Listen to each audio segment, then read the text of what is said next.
ప్రధాన చర్చ జరుగుతుంది కమ్యూనిస్టులకు సంబంధించిన అంశము. కమ్యూనిస్టులు జగన్మోహన్ రెడ్డికి సపోర్ట్గా మాట్లాడుతూ ఉన్నారు. కమ్యూనిస్టులు కూటమి ప్రభుత్వానికి వ్యతిరేకంగా ఉంటూ ఉన్నారు. జగన్మోహన్ రెడ్డి తొత్తులుగా పనిచేస్తున్నారని ఇటీవల కొన్ని మీడియా ఛానల్స్లో కొంతమంది మా పెద్దలు మాట్లాడినటువంటి పలుకులు కావచ్చు, మాట్లాడినటువంటి వ్యక్తులు కావచ్చు. అలాగే మొన్న గ్రాడ్యుయేట్ ఎమ్మెల్సీ ఎన్నికలకు సంబంధించిన అలాంటి తరుణంలో వైసీపీ పార్టీ డైరెక్ట్గానే సపోర్ట్ ఇచ్చింది కమ్యూనిస్టులను గెలిపించమని, వాళ్ళకి సంబంధించిన అభ్యర్థులు గెలిపించమని చెప్తూ ఉంది.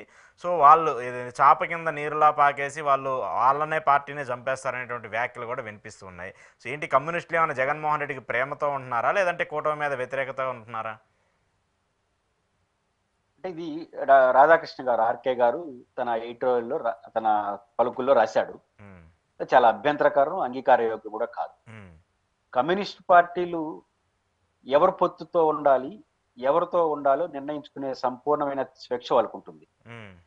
అంటే పొత్తు పెట్టుకున్న అవగాహనతో కుదుర్చుకున్న ఆ అవగాహన కుదుర్చుకున్న కారణాలు చెప్తారు కదా, ఆ కారణాలను ప్రశ్నించండి. ఆ కారణాలతో విభేదించవచ్చు, ఎవరైనా విభేదించవచ్చు, మీరు చేసుకున్న కారణం తప్పని. కానీ నిందలు వేయడం కరెక్ట్ కాదు ఒక రాజకీయ పార్టీ. ఈరోజు ఆర్కే గారు వేసింది నిందలు చాలా అభ్యంతరకరం. వారి ఉద్దేశం ఏంటంటే సిపిఎం పార్టీ, మళ్ళీ సిపిఐ గారు, సిపిఎం పార్టీ జగన్ గారితో సానుకూలంగా ఉంది, ఇది వాళ్ళ ఆరోపణ. నా పాయింట్ ఏంటంటే దానికి ప్రామాణికంగా మొన్న జరిగిన ఎమ్మెల్సీ ఎన్నికల్లో సిపిఎం కాదు కానీ సిపిఎం బలపరిచే అభ్యర్థులు, సిపిఎంతో అసోసియేట్ గా ఉండే పీడిఎఫ్ అభ్యర్థులకి జగన్ గారు మద్దతు ఇచ్చారు. కాబట్టి మీరు తప్పు అంటారు మద్దతు తీసుకోవడం. ఇప్పుడు రాజకీయ వ్యవస్థలో పీడిఎఫ్ నుంచి సిపిఎం అనుకుందాం, పీడిఎఫ్ కాసేపు పక్కన పెడదాం. రాధాకృష్ణ గారి లెక్క ప్రకారం పీడిఎఫ్ సిపిఎం కాబట్టి సిపిఎం ఎమ్మెల్సీ ఎన్నికల్లో పోటీ చేసింది, తెలుగుదేశం పోటీ చేసింది, వైసీపీ వాళ్ళు వాళ్ళ కారణాలు అయితే వాళ్ళు పోటీ చేయాల. వైసీపీకి ఓట్లు ఉంటాయా, ఉండవా? ఉంటాయి కదా. తెలుగుదేశానికి వైసీపీ వాళ్ళు ఓట్లు వేయరు కదా.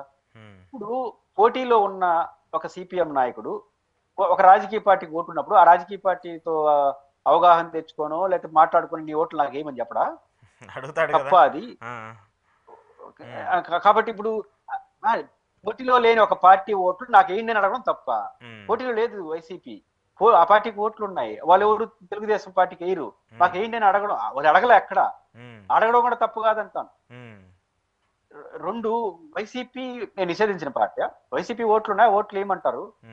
ప్రతిపక్షాలు ఇప్పుడు తెలుగుదేశానికి వ్యతిరేకంగా ఉన్న ఏ ఓటునని అడుగుతారు, తప్పే ఉంది. రెండు, సిపిఎం పార్టీకి వైసీపీకి రాజకీయ విద్వేషాలు ఏమి లేవు, మహా అంటే రాజకీయ వైరుధ్యాలు ఉంటాయి, వాళ్ళ దగ్గర రాజకీయం వీళ్ళ దగ్గర రాజకీయం. కానీ తెలుగుదేశానికి బీజేపీకి ఎంత వైరుధ్యం నడిచింది 18లో? చాలా దారుణం. అనుకోవడం మాటలు అనుకున్నారు కదా, దారుణంగా మాట్లాడుకున్నారు కదా. వీళ్ళిద్దరం కలిసి పవన్ కళ్యాణ్ ఏమన్నాడు, దారుణంగా ఇట్లాంటి గొడవలు వైసీపీకి తెలుగు సిపిఎంకి ఎక్కడ నాకు తెలిసలేదు. సిపిఎంకి వైసీపీకి ఇట్లాంటి గొడవలు లేవు. రాజకీయంగా వాళ్ళ అజెండా వేరు, వాళ్ళ సిద్ధాంతం వేరు, వీళ్ళ అజెండాలు వేరు. రాజకీయ అజెండాలు వేరు తప్ప రాజకీయ శత్రుత్వం, ఒకరినొకరు తిప్పుకున్న సాంప్రదాయం ఎప్పుడు లేదు. రాజకీయ ప్రభుత్వంలో ఉన్నప్పుడు వాళ్ళు విమర్శించుండొచ్చు, సమర్థించుండొచ్చు. బట్ తెలుగుదేశానికి బీజేపీకి జనసేనకి ఎంత అరుచుకున్నారు, ఎంత మాట్లాడుకున్నారు. మీరు జగన్ అనే వ్యక్తిని ఓడించడం మా ముగ్గురు వల్ల కాదు, విడివిడిగా పోటీ చేస్తే, కలిసి పోటీ చేస్తే గెలుస్తామని మీరు పోటీ చేసి జగన్ వ్యతిరేకంగా నిలబడ్డారు. అంటే జగన్ వ్యతిరేకంగా నిలబడడం కోసం మీరు ముగ్గురు వైట్ అవడం సిద్ధాంతం. ఏ విభేదాలు, ఏ గొడవలు లేవు వాళ్ళిద్దరికి, రాజకీయ విభేదాలు తప్ప, వాళ్ళ సిద్ధాంతం వేరు, వీళ్ళ సిద్ధాంతం తప్ప. వాళ్ళు పోటీలో లేనప్పుడు ఆ ఓట్లు మాకు ఏంటి అడగడం తప్ప, వాళ్ళు ఏమనడం తప్ప. కాబట్టి మీరు చేసుకుంటే కరెక్ట్, వేరే వాళ్ళు చేసుకుంటే కరెక్ట్ కదా. అంటే మీకు తెలుగుదేశంతో పొత్తు పెట్టుకోలేదా సిపిఎం? ఒకప్పుడు పెట్టుకుంది, పవన్ కళ్యాణ్ గారు కూడా పెట్టుకున్నారు కదా, పవన్ కళ్యాణ్ తో పెట్టుకోలేదా? మరి పవన్ కళ్యాణ్ తో సిపిఎం కి బీజేపీకి అసలు పడదు. అలాంటి సిపిఎం తో పొత్తు పెట్టుకుని వెంటనే మరుసటి ఎన్నికల్లో బీజేపీతో పొత్తు పెట్టుకున్న పవన్ కళ్యాణ్ గారిని ఎట్లా సమర్థిస్తారు రాధాకృష్ణ గారు? రెండు పార్టీలు అసలు పడదు. అప్పుడేమో చెవుగూర బొక్క ఇది షర్ట్ వేసుకున్నాడు, ఇప్పుడేమో సనాతన ధర్మం అంటాడు. కమ్యూనిస్టులతో ఉన్నప్పుడు చేగవేరా, ఇప్పుడేమో సనాతన ధర్మం. ఇది ఉల్టా అని చెప్పి రాధాకృష్ణ గారు ఏదైనా రాశారా? ఇప్పుడు మీరు ముగ్గురు కలిసి ఎంత తిట్టుకున్నారే, మళ్ళీ ఒకటైనారని రాశారా? కానీ ఒక సిద్ధాంత, ఒక నిబద్ధత కలిగిన పార్టీలు ఈ రోజు కూడా శాసనసభలో కానీ, వాళ్ళు ఇప్పుడు గొడవలు జరుగుతా ఉంటే రెండు పార్టీల మీద శాసనసభలో బోడేపూడి వెంకటేశ్వరరావు గారు, నర్రా రాఘవరెడ్డి గారు, చండ్ర రాయేష్ వీళ్ళు ఉంటే బాగుంటుంది అసెంబ్లీలో, పార్లమెంట్ లో కమ్యూనిస్టులు సఫిషియెంట్ గా ఉంటే బాగుంటుందని వాళ్ళు విభేదించే వాళ్ళు మాట్లాడుకున్న రోజులు ఇవి. వాళ్ళ ప్రాధాన్యత రోజు రోజుకి ఆ గౌరవం పెరుగుతుంది. వాళ్ళ నడక పట్ల, వాళ్ళ సిద్ధాంతాల పట్ల, వాళ్ళ రోజువారీ వ్యవహారాల పట్ల భిన్నాభిప్రాయాలు నాకు ఉన్నాయి, మీకు ఉండొచ్చు, ఎవరికైనా ఉండొచ్చు. దాని ప్రశ్న. కానీ కేవలం జగన్ మీద ఉన్న కోపంతో వాళ్ళు ఓట్లు వాళ్ళకి వేశారని, వాళ్ళు సపోర్ట్ చేశారని, వాళ్ళకి ఒక ముద్ర వేశాడు బారేసి. పాయింట్ ఏంటంటే సిపిఐ సిపిఎం ఎంత కాదన్నా అధికారంలో ఉండే వాళ్ళకి వ్యతిరేకంగా ఉంటారు. రాధాకృష్ణ గారి కోపం డెఫినెట్ ఏంటంటే కదా. వైసీపీ మీద కోపం ఏం కాదు. సిపిఐ సిపిఎం వాళ్ళు అధికారంలో ఉన్న వాళ్ళకి వ్యతిరేకంగా నిలబడతారు. ఇప్పుడు అధికారంలో ఎవరు ఉన్నారు? తెలుగుదేశం ఉన్నారు. కాబట్టి ఖచ్చితంగా ఈ రోజు కాకపోయినా రేపైనా ఎల్లుండైనా సిపిఐ సిపిఎం వాళ్ళు అధికారంలో ఎవరుంటే అప్పుడు జగన్ వ్యతిరేకంగా వీళ్ళకి వ్యతిరేకంగా నిలబడతారు.